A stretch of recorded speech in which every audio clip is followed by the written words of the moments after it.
Sa ngayon po, ang tubig po dito mahirap po talaga kasi yung tubig namin pinanggagalingan ngayon, yung iba nawala, yung iba humina. Dito sa amin, yung kinukuha namin before, may mga stock dito kami ng tubig.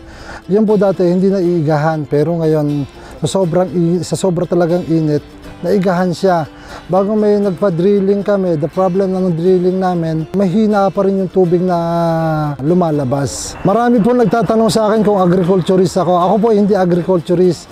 Bali ito po ay minana ko lang po sa mga lolo't lola ko na yung kaalaman na ito. Bata pa lang po ako, o parang mga 7 years old o 8 years old. Sumasama na ako sa lolo't lola ko na nagtatrabaho dito sa punlaan. I think mga 12 years old, marunong na po ako magdugtong, magbading.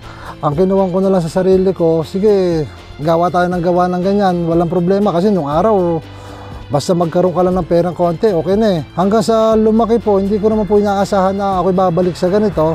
After ng abroad for good, sabi ko, dito na lang ako magpo-for good sa Pilipinas na kasama ko pa rin yung mga halaman. Panoorin ang full video sa ating YouTube channel, Agri sa Agri. Don't forget to follow, like, share, and subscribe.